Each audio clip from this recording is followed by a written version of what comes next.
Cada día hay 20 volcanes activos en erupción en todo el mundo. La mayoría de las veces son erupciones inofensivas, pero hay ocasiones donde pueden representar una grave amenaza. En total hay más de 1500 volcanes terrestres activos. Pero, ¿qué pasaría si todos entraran a la vez en erupción? En 1815, el volcán Tambora entró en erupción en Indonesia, matando a más de 71.000 personas. Esta es la erupción más mortífera de la que se tienen registros, y aún así, este volcán es aproximadamente una séptima parte del tamaño del supervolcán más pequeño. Pero tranquilo, que solo hay una decena de supervolcanes en todo el mundo, 3 de ellos en países latinos, Chile, Bolivia y Argentina.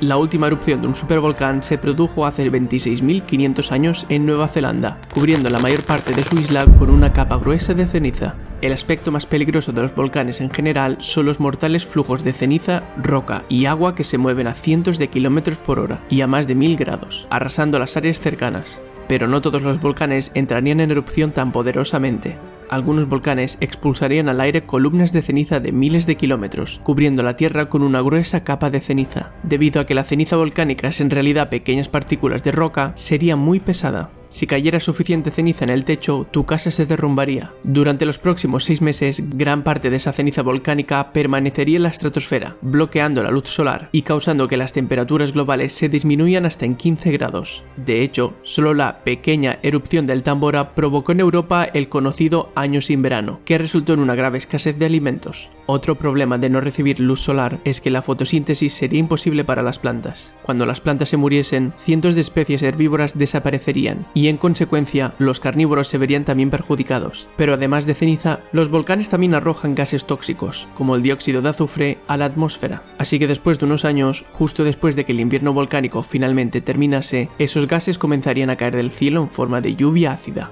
Cuando el volcán Laki entró en erupción en 1783 en Islandia, llovió tanto ácido sulfúrico que devastó las tierras de cultivo y arrasó con la mitad del ganado. Al año siguiente, una cuarta parte de la población de Islandia murió de la hambruna resultante.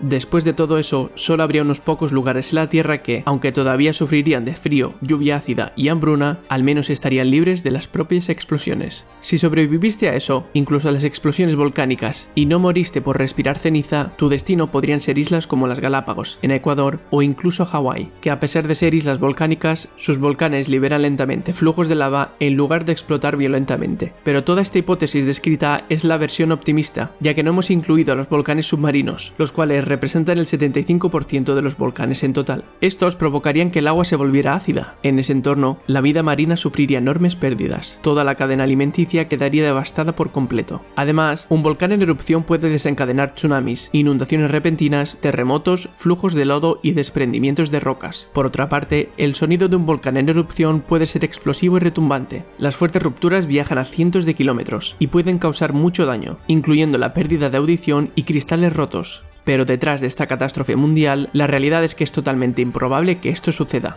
creo.